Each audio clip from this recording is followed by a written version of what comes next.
Hi, welcome to my first YouTube video. My name is Falk and I enjoy building scale models like this one or this one, which I will show you in detail in this video.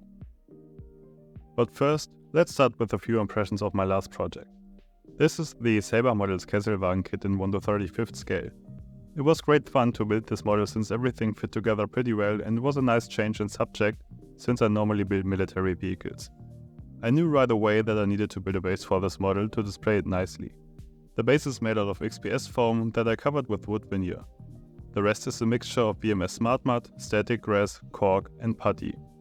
I painted everything using Tamiya acrylics, Abteilung 502 oil paints and AK interactive enamel effects. That project was a lot of fun. But now, let's move on to today's project. This is the AK interactive Plattformwagen kit, which is a rebrand of a Saber Models kit. Since I had so much fun with the Kesselwagen, I had to get this kit as well. This kit has a relatively low part count, includes a few photo etched pieces and way more decals than I had hoped for. Let's start with some basic assembly. I cut out most of the larger pieces, sanded them and started gluing them together. Some pieces were quite thin and long, but since the plastic is quite sturdy, I managed to avoid breaking anything, luckily. When I glued the big platform pieces, I used some fiberboard as a surface to avoid damaging my cutting mat. As you can see, I used a lot of glue in this step, but those areas won't be visible in the end, so that isn't a problem.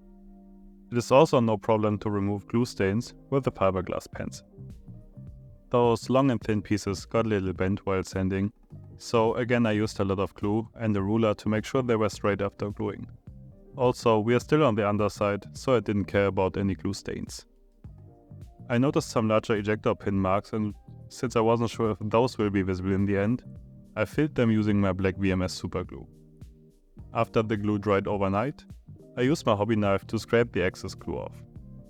Then I glued in a few more pieces and the assembly of the underside was basically finished.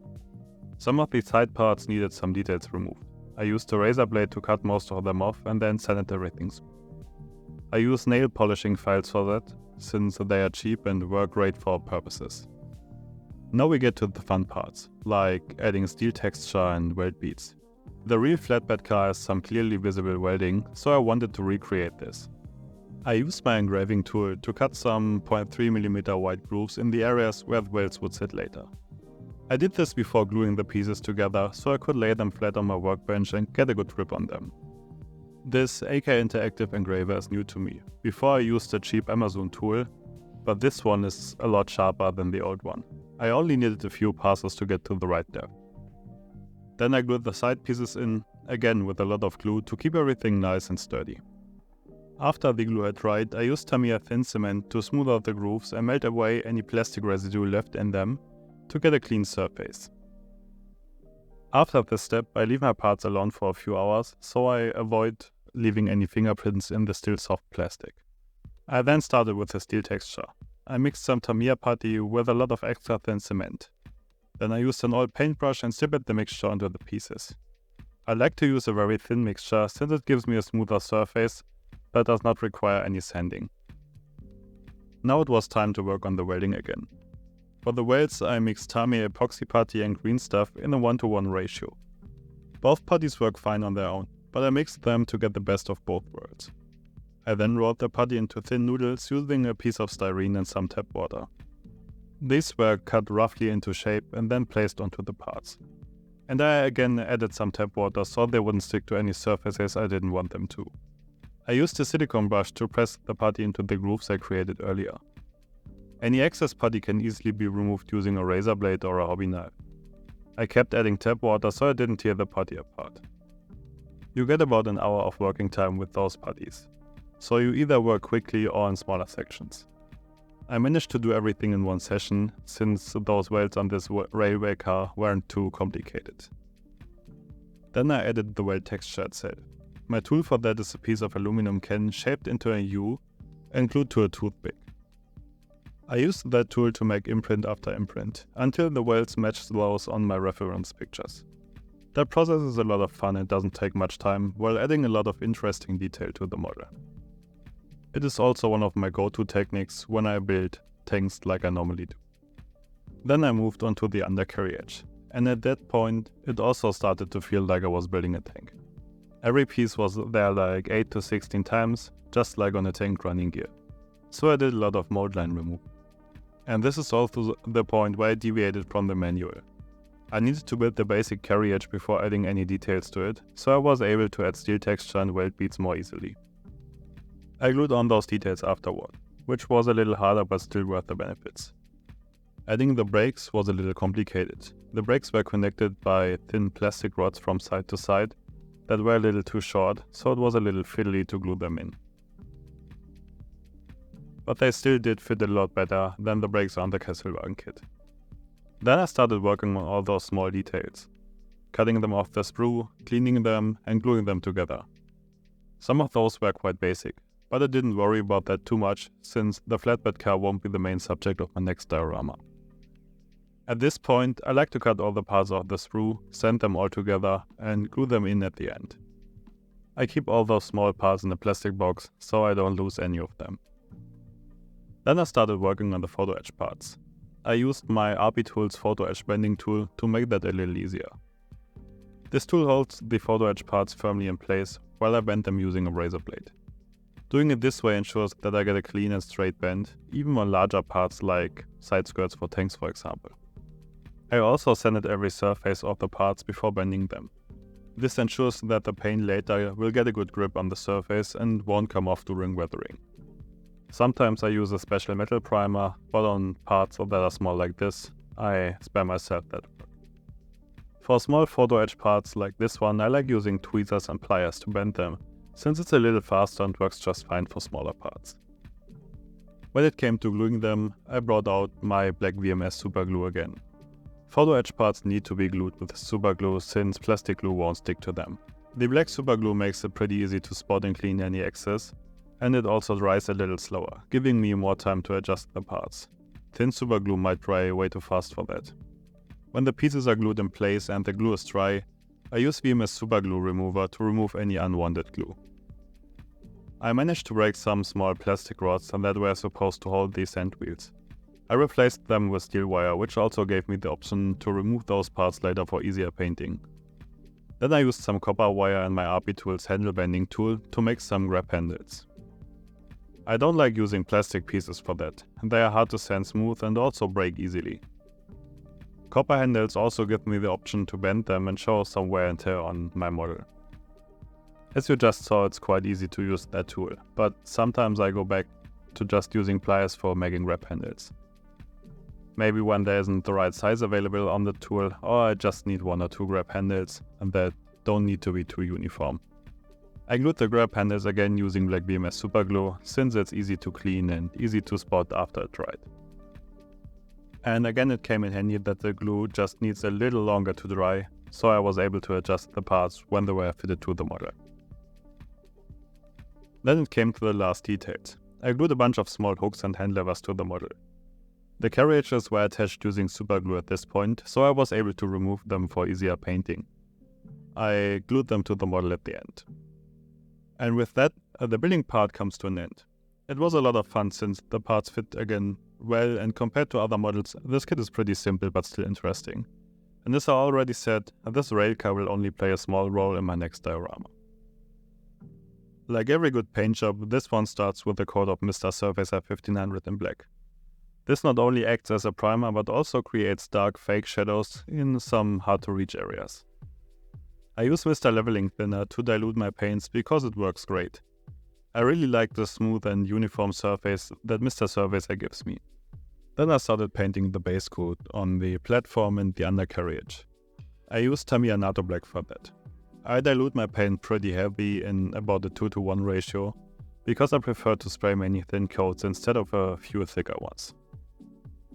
Using thin paint also helps me to avoid any clogs in my airbrush, since I normally use a very small needle like a 0.2 for example. Sometimes I even go to a 0.15. After the base coat was done, I mixed small amounts of Tamiya Decktail into the NATO Black, making sure to keep my paint thin. For post shading, I build up the light areas pass by pass. Using thin paints make this process easy to control, so I don't need to worry about overdoing the effect. I usually aim for stark contrast, since weathering will tone down the contrast quite a bit. When I feel I overdid the post shading, I just take my base color, make it very thin and go back over it to tone it down a notch. One of the most fun parts of weathering is doing a pin wash.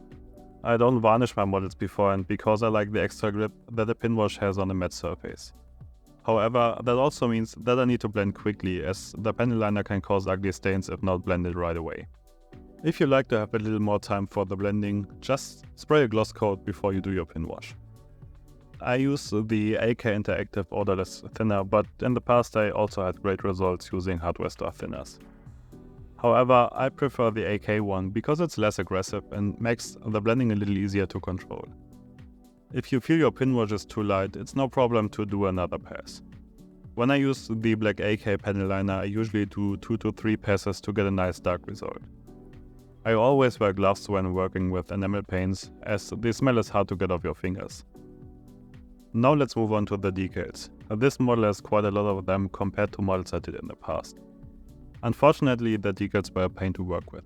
They were quite thick and refused to sit smoothly on the surface. Maybe I should have applied a gloss varnish first, but in the past I've had no issues applying decals without one when using my VMS decal set and decal softener solutions. Some of the decals also required a lot of trimming since their waters were quite large, and in a few places I had to place decals over others. I found that a little odd since the decals on the Kesselwagen kit weren't nearly that bad, but they also weren't that great compared to decals I received in other model kits. Then I sprayed a light base coat onto the wooden platform.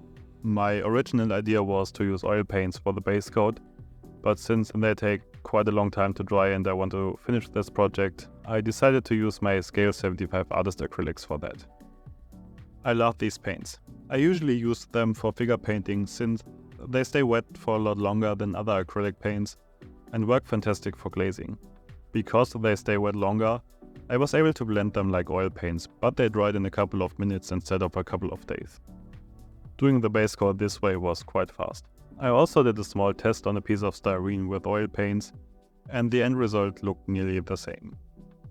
Both results are so close together that in my opinion it's not worth the extra waiting time you get with oil paints. Then I started experimenting since I wasn't sure how to paint the platform. I did a heavy wash using some AK Interactive enamel effects, blending them directly on the surface. After they dried, I rubbed the excess off with some enamel thinner, leaving the dark paint behind in the recesses. Then I used Scale 75 Artist acrylics again to dry brush the surface, bringing back some highlights on the edges. Doing a heavy overall wash and dry brushing sometimes feels like cheating to me. It's a lot easier and faster than more advanced techniques, but the results are nearly the same. At least, good enough for this wooden platform. Then I brought out another enamel paint, AK Interactive Moss Deposits. I dipped a few dots of paint all over the platform and started blending right away, using enamel thinner again.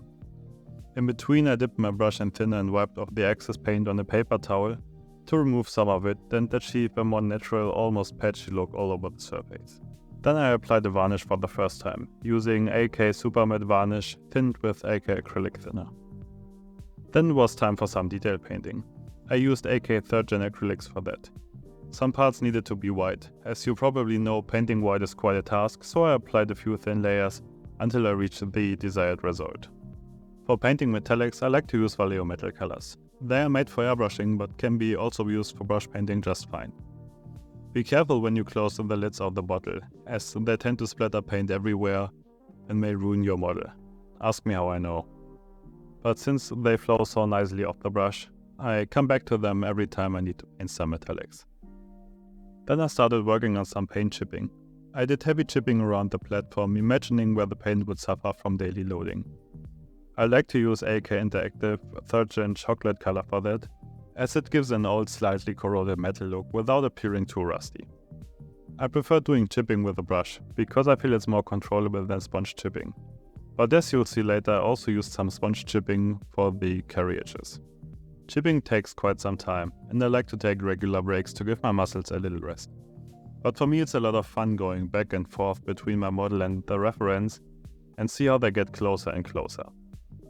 So for me it's really worth the effort, even if there are some faster techniques like sponge chipping or hairspray.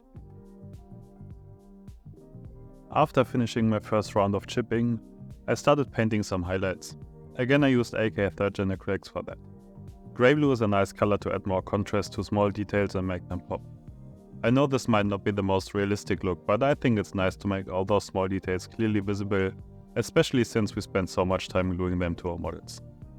They deserve to be seen. Then I returned to chipping, this time with my Vallejo metal color. Weld beads, for example, tend not to rust, so I use metallic paints to show some shiny spots and make them stand out, since I spend a lot of time modeling them. And again, this also adds to the nice contrast I like to see in my models. It was time to work on the carry edges. For them I used sponge chipping, since they will mostly be hidden when the model is finished.